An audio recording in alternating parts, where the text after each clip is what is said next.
O Globo Ciência de hoje começa na cidade de Recife, Pernambuco. Esta casa aqui pertenceu a Dona Olegarinha. Conhecida como a mãe dos pobres, ela foi casada com o abolicionista José Mariano, que é homenageado nesse monumento aqui. Os dois passaram a história pernambucana por ajudarem na fuga de escravos. Foi nessa casa também que aconteceu uma experiência que revolucionou a educação. Aqui, Paulo Freire aplicou pela primeira vez um novo método de alfabetização capaz de ensinar em pouco tempo não só a ler e a escrever, como também a promover a cidadania e a transformação social. A vida e a obra de Paulo Freire, o maior educador do Brasil, um dos mais respeitados do mundo, são o tema do Globo Ciência de hoje.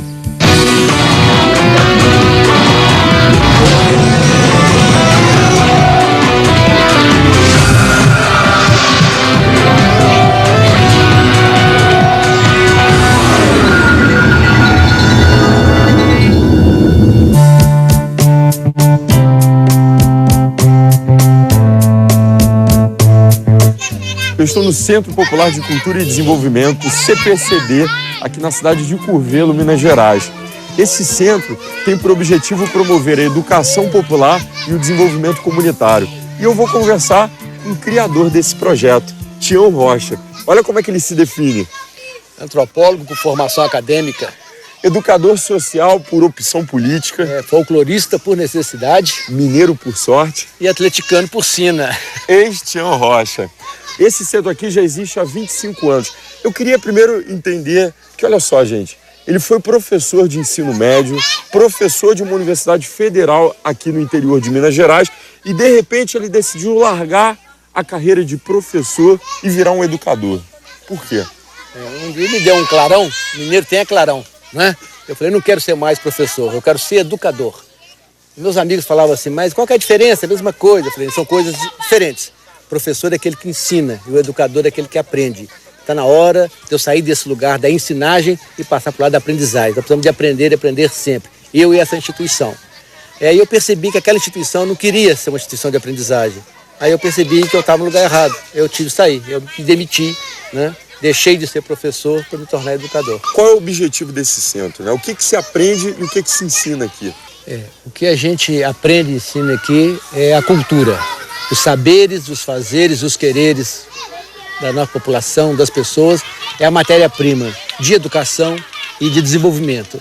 Então, a partir do aprender que as pessoas trazem consigo, é que nós transformamos esses instrumentos de aprendizagem, de todo tipo, e de geração de oportunidades, de possibilidades de desenvolvimento. Qual é a diferença, né, do que se ensina aqui e o que se ensina numa escola tradicional? É que a gente parte deles, do que cada um traz, como instrumento, como aquilo, que esse é o recurso, esse é o potencial, né? Nós trabalhamos com o IPDH, é um Índice de Potencial de Desenvolvimento Humano, que as pessoas trazem já de experiência. E isso que serve, que é colocado numa relação de aprendizagem.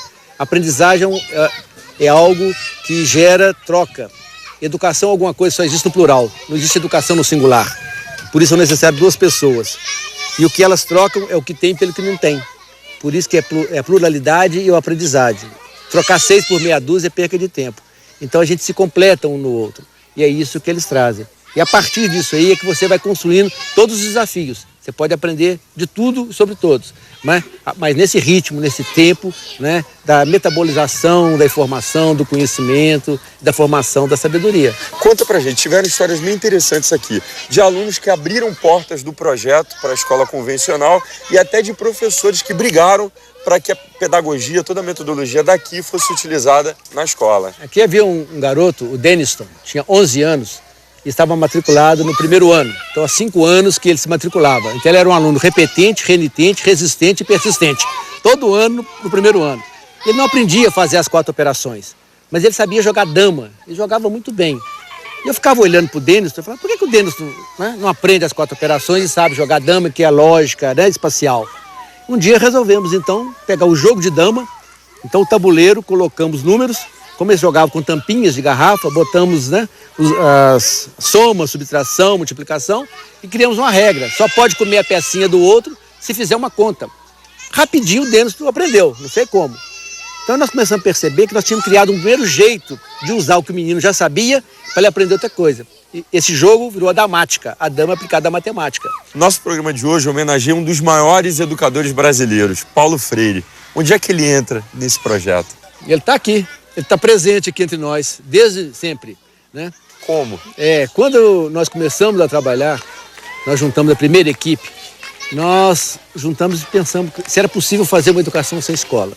Nessa primeira rodada, eu percebi que todos nós falávamos não de uma escola que eu gostaria de ter, a gente falava de uma escola que gostaria de não ter tido. Aí nós transformamos em não objetivos educacionais. O que nós não queremos que aconteça? Aquele negócio de pensar a criança com uma página em branco. E um belo dia, quando nós ficamos um tempo só desaprendendo, tirando esse ranço dessas coisas que estão, né, muito amarradas na gente. E um dia nós começamos a perceber o seguinte, que a gente precisava de construir um objetivo. Fazer um objetivo é coisa muito simples. É pegar um verbo, colocar ele na forma infinitiva, depois você enche de linguiça no final, né? Promover, desenvolver, né? Atuar. Vai. Tá, formulou, tá bem. Se vai ser feito ou não é outra história. Mas nós queríamos ter um verbo que a gente pudesse conjugar, não ficar no infinitivo. Aí nós criamos um verbo, né?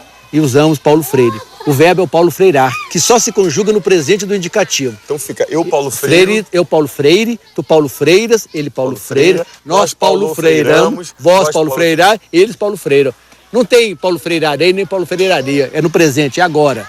É aprender fazendo. É a pedagogia da esperança, é a pedagogia da autonomia, é o respeito, é a solidariedade, é o afeto, é a cultura como instrumento de diálogo, é a reflexão permanente, é esse exercício constante, né?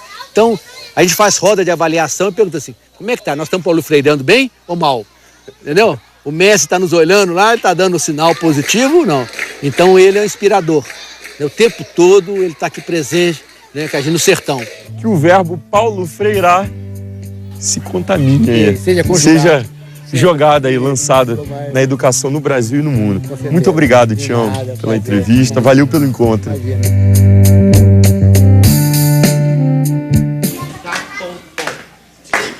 Não basta ler mecanicamente que Eva viu a uva. É preciso compreender qual é a posição que Eva ocupa no seu contexto social. Quem trabalha para produzir a uva e quem lucra com esse trabalho. Paulo Freire. Paulo Regulus Neves Freire nasceu no Recife em 1921. Com a crise financeira de 1929, sua família foi obrigada a mudar-se de um bairro de classe média para Jaboatão, a área mais pobre na periferia da capital pernambucana. Aos 13 anos, perdeu o pai e passou a conviver com muitas dificuldades financeiras. Quem vai nos contar um pouco da história de Paulo Freire é a esposa dele, Ana Maria Freire. A gente vai para São Paulo. Vamos lá.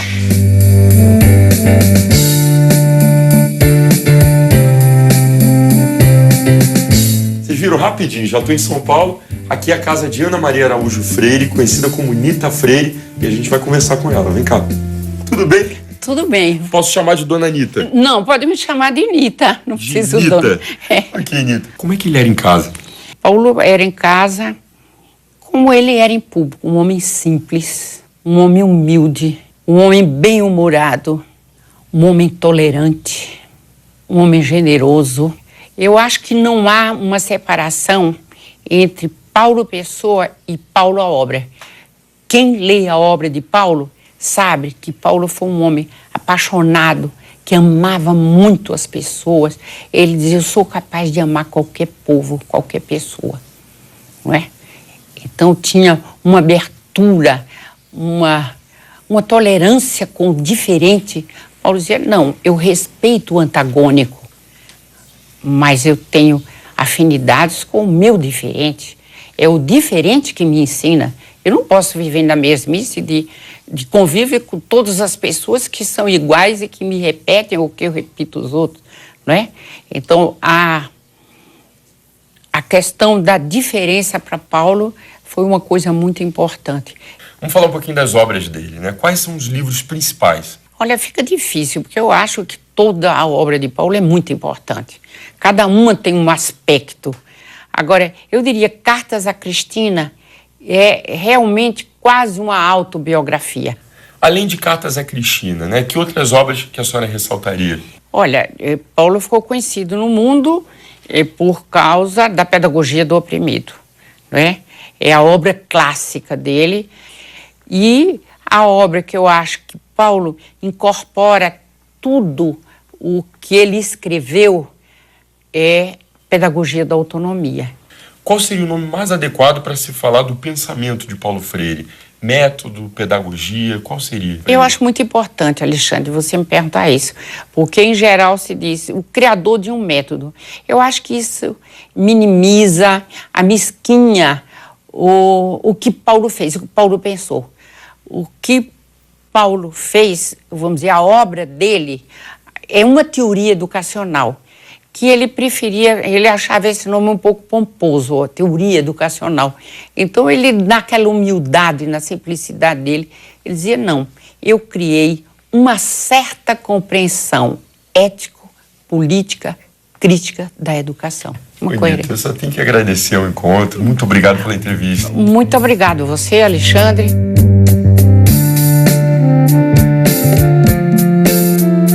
Paulo Freire lutou por um ensino que identifica a alfabetização com um processo de conscientização, partindo do conceito básico de que não existe educação neutra. Toda educação é política. Depois do intervalo, você vai conhecer o pensamento de Paulo Freire e sua contribuição na alfabetização e conscientização política de jovens e adultos das classes mais pobres. É só um minutinho, não sai daí não.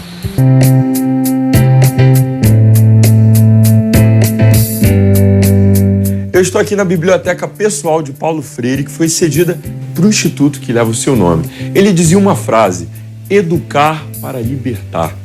Ou seja, levar o aluno das classes pobres a entender que a sua situação não é consequência do destino, mas é um reflexo do contexto político. Em vez da mera repetição de sílabas, ler o mundo através das palavras, buscando uma sociedade mais justa, mais democrática e igualitária.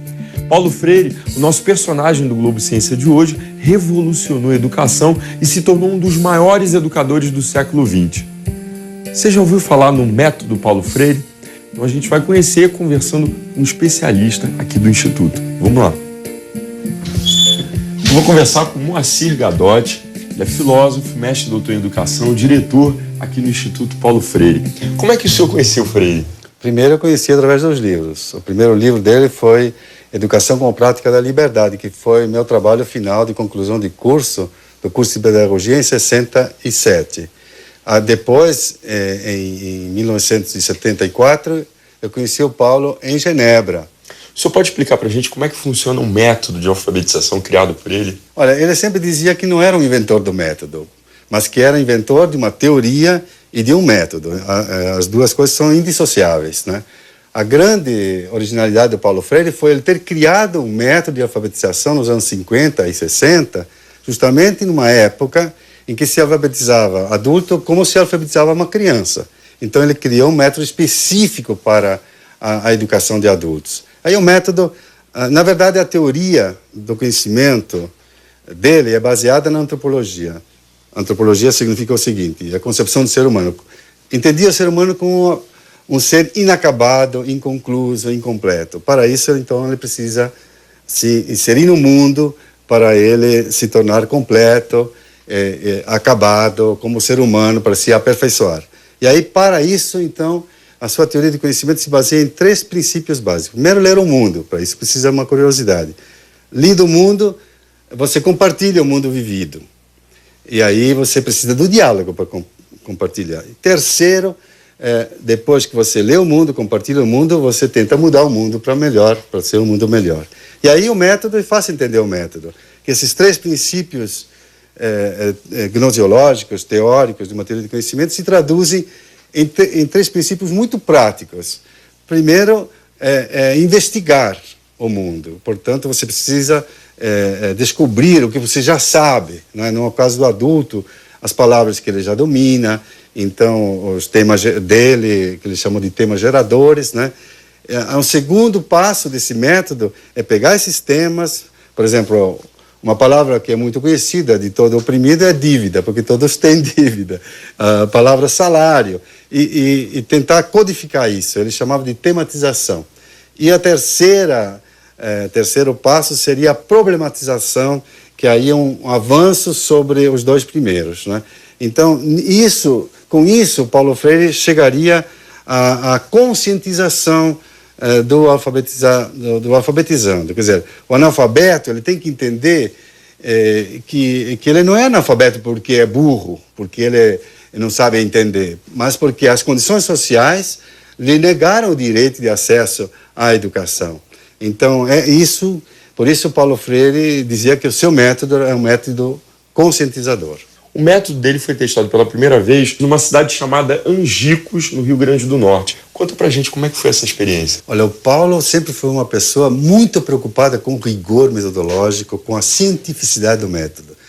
Para ele implementar o método em 63, lá em Angicos, ele primeiro fez um teste, como se fazia nos bons tempos de qualquer ciência, inclusive da ciência pedagógica. Fez um teste com alunos da Universidade Federal do Rio Grande do Norte para ver se aquilo era mesmo adequado. E aí começou o trabalho em todo o primeiro semestre de 63, até chegar em agosto, quando ele completou a formação inicial e alfabetizou, e foi quando João Goulart, inclusive, esteve presente na entrega dos certificados de alfabetizado a 300 alunos formados nesse primeiro momento. Muito obrigado pela entrevista. Obrigado a você, Alexandre. Paulo Freire morreu em 1997, aos 75 anos, e trabalhou até o fim em prol da educação.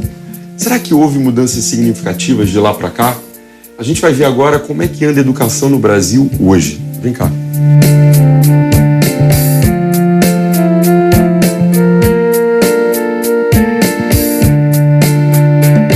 Quem vai nos receber é a professora Heloísa de Oliveira, da Universidade do Estado do Rio de Janeiro, a UERJ.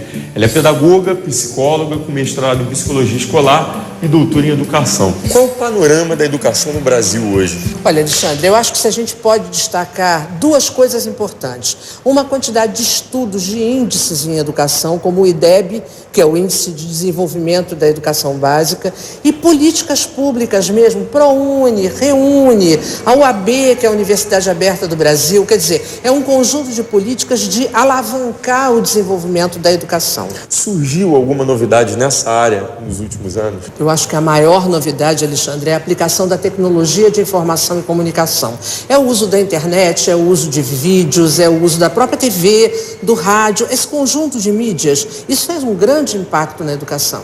Professora, tem alguma correlação entre educação e ciência? Bom, eu diria para você que a educação é uma área de conhecimento, não é propriamente uma ciência, para onde confluem várias ciências. Se você perceber, psicologia, sociologia, filosofia, economia, política... História, geografia, por aí vai. Tudo isso tem relação direta com a educação. É multidisciplinar a educação. Qual a importância de Paulo Freire na educação hoje? Ele continua atual? Olha, eu não tenho nem como te dizer como Paulo Freire é atual. É tão atual que vale a pena pegar a obra dele várias vezes e ler em épocas diferentes, para você sentir a atualidade. Por exemplo, eu vou destacar só duas questões que eu acho muito importantes. A importância que ele atribuía à questão da relação entre política e educação, as políticas de educação, a brasilidade do trabalho dele, né? Quer dizer, ele foi um pensador da educação no Brasil, muito mais do que um criador de método. Ele foi, na realidade, um grande filósofo da educação. E tudo isso tem uma atualidade enorme, relações de poder, né? Quando ele fala de educação bancária e educação libertadora, educação popular, educação de jovens e adultos, coisas importantíssimas e atualíssimas. Professora Heloísa, muito obrigado pelo encontro. Obrigada.